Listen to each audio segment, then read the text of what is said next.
Үзэгч тааханд үдшийн мэдээ танилцуулъя. Хүмүүн бичиг сониноос жил бүр зохион байгуулдаг Монголын сайхан бичигтэн уралдааны шилдэгүүдийг өнөөдөр тодрууллаа. Энэ уралдаанд Монголын өнцөг булан бүрээс 1000 гаруй хүн оролцжээ. Уралдаанд оролцогчид жилээс жил залууж байгааг зохион байгуулагчид нь хэлж байна.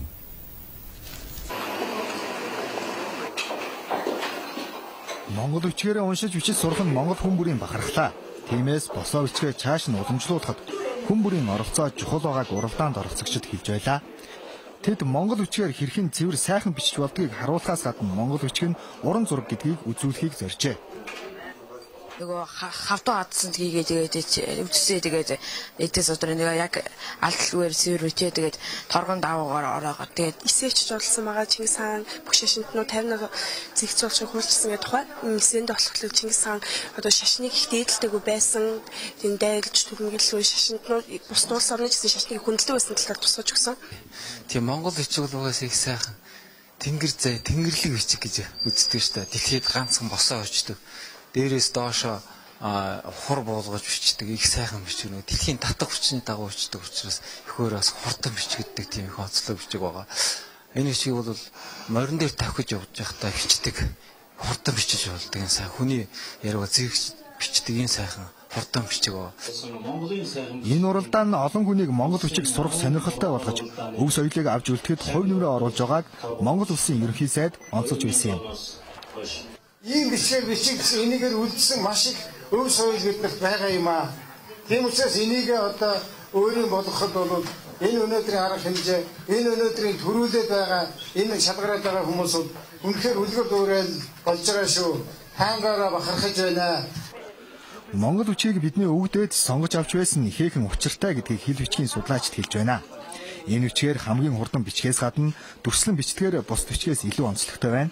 1945 оноос 1990 он хүртэл хэсэг хугацаанд орхигдсон ч сүүлийн жилүүдэд идэвхтэй сэргэж байгааг хэл судлаачид ярьж байна. Олон улсын бизнес эдийн засгийн талаарх мэдээллийг мэргэжлийн төвшөнд гаргадаг Английн эдийн засгч группийн салбар нэгж байгууллагаас манай улсын эдийн засгийн хэтийн төлөв байдлыг тодорхойлсон дэлгэрэнгүй судалгааг гаргасан байна. Энэ судалгаанд дурдсанаар 2013 онд Монгол улсын дотоодын нийт бүтээгдэхүүн 13.5% хүрч эдийн засгийн өсөлтөөр нь дэлхийд 2 дижигсах төлөвтэй байгааг онцолсон байна.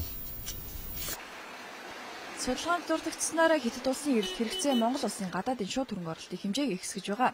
Өөрөөр хэлбэл оюу толгоос гарах бүтээгдэхүүнийг Хятад улс их хэмжээгээр худалдан авснаар Монгол ихээхэн ашиг оруулжуулмаар эдийн засгийн өсөлтөд түлхэж өгнө гэж үзжээ. Үүнээс гадна Хятад улс Макао улсын эдийн засгийн өсөлтөд мөнгө нөлөөлнө гэдгийг дурдсан байна. Судалгаанаас харахад Макао улсын эдийн засаг дэлхийд хамгийн хурдцтай өсөх хандлагатай байгаа бөгөөд тус улсын эдийн засгийн өсөлтийг тодорхойлох ганц хөдөлгөөруулах казино буюу мөрөөдө тоглоом нь энэ онд Хятадын үйлчлүүлэгчдээр дүүрэх хандлагатай байгааг онцолжээ. Илүү тодорхой хэлбэл мөрөөдө тоглоомоос орж ирсэн ашигаараа Макао улс эдийн засгаа сайжруулах төлөвтэй байгааг судалгаа харуулж байна. Ийхүү Макао болон Монгол улсын эдийн засгийн өсөлтөд нөлөөлөх Хятад улсын эдийн засгийн өсөлт нь 8% хүрэх хандлагатай байна. Тодорхойлжээ. Тэд энэ санд асуулганд 600 гаруй мянган хүнийг оролцуулсан гэж байна.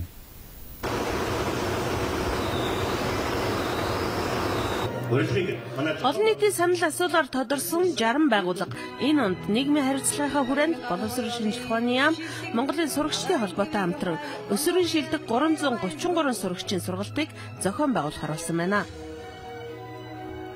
Өсвөрийн шилдэг 330 сурагчийг одоо нэг сургалтын ирэх гэж байдаг шүү дээ тий. Сургалтууд янз янзын сургалт хөтөлбөр зохион байгуулагддаг шүү дээ тий. Зуны цуслангийн сургалтууд тий. Хичээлийн хажуугарах сургалтууд байдаг. Тэрэн дээр нь одоо юу гэдэг юм бид одоо энэ тухайн компаниудтайгаа хамтарч ажиллах хэрхэн нээлттэйгээр ингэж оролцож байгаагаар онцлог байгаа юм л да. Аж ахуй нэгжүүд байгаагүй бол бидний өнөөдрийн нийгэм хязгаарч зохицлон бүрдэхгүй. Тийм л учраас энд ирсэн аж ахуй нэгжүүдийн нийгмийн хариуцлагынхаа хүрээнд хийсэн олон санал санаачлах бидний хөтлөх болно гэж Монгол улсын ерөнхий сайдын зөвлөх энэхүү шалгаруулалтын үеэр хэлж байлаа. Нийгмийн хариуцлагын чиглэлээр бид нар маш олон ажлуудыг хийдэг. Тухайлах юм бол хавдрын эсрэг үндэсний аян бол бид нар 2 дахь жилдээ 2012 онд санхүүжүүлсэн байна.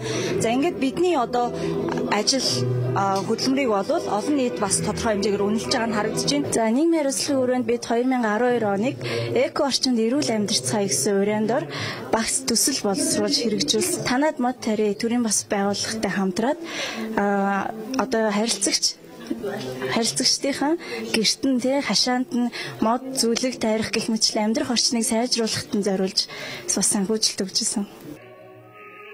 Чингис цэгийн сайтаар дамжуулан олон нийтийн санал асуулгыг авсан шилдгийг шалгаруулахын арга хэмжээг Монголын залуу сэтгүүлчдийн хөгжлийн холбоо анх удаа санаачилж байгаа юм байна. Ирээдүйн сайн сайхан бүхэн өнөөдрийг хүүхдүүдтэй холбоотой учраас тэдний төлөө энэхүү шалгаруулалтыг хийх болсон гэж хэллээ. Одоо хэлийн чонд болж байгаа зарим үйл явдлаас танилцуулъя. Их Британий телевиз болон кино урлагийн академиас жил бүр зохион байгуулдаг наадамд найруулагч Стивен Спилбергийн Линкольн тайзны нэртэй хөгжимтэй жүжиг азгүйчүүдийн кино хувилбар, найруулагч Ан Лигийн Файгийн амьдрал зэрэг кино бүтээлүүд хамгийн олон төрөлд нэр дэвшин өрсөлдөж байна. Эдгээр кино бүтээлийн дараагаар кино зохиолч дэлгэцийн бүтээлийн найруулагч Кэтрин Биглоуийн бүтээл Осама бин Ладений тухай өгүүлэх Zero Dark Thirty болон Ираны хүн барьцаалах гэмт хэргийн тухай өгүүлэх Argo кино ч гэсэн байна.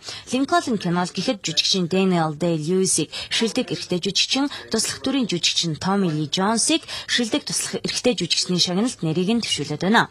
Мөн шилдэг туслах эмэгтэй жүжигчний шагналд Sally Field-ийн нэрийг төвшүүлсэн. За нийтдээ 10 төрөлд нэр дэвшин өрсөлдөж байгаа юм а.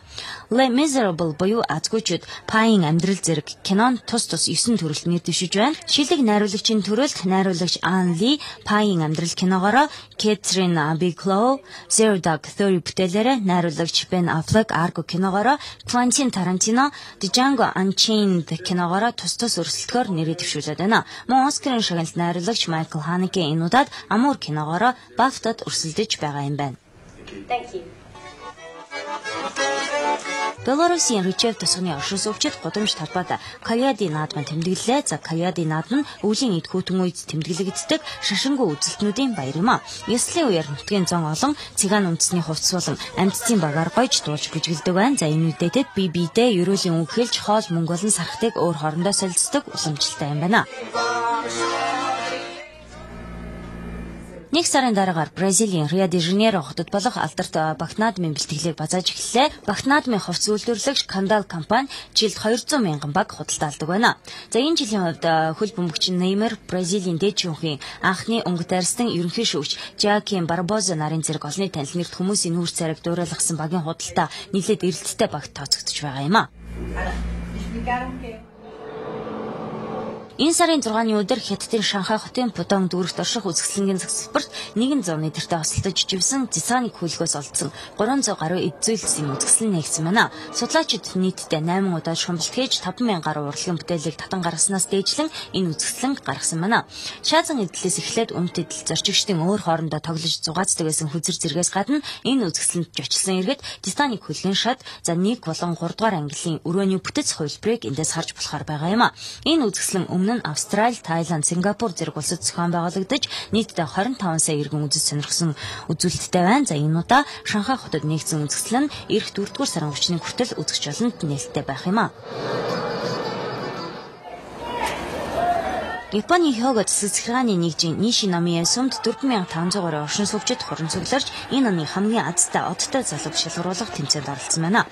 230 м-ийн зайтай газарт гүйж хамгийн хурдан нь энэ оны хамгийн азтай одтой залуугаар тодордог байна. Нишиномия сум нь Эбису буюу бизнесийг цэцгэх тэнгэр бурхны сум гэдгээрээ алдартай юм а. Энэ жилийн хувьд гадаа хүйтэн байсан ч оршин суугчид өглөөний 6 цагаас эхлэн наадамд оролцохоор энэ сумд цугласнаас өдгөө 18 настай ахлах сургуулийн нэгэн сурагч Юто Дао гэгч ялагчаар тодорсон байна.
Хэрхэн үзэгчдээ бид та бүхэнд үдшийн мэдээллийн хөтөлбөрөөр танилцууллаа. Та бүхнийхэн маргаашийн ажил үйлсэд амжилт хүсье.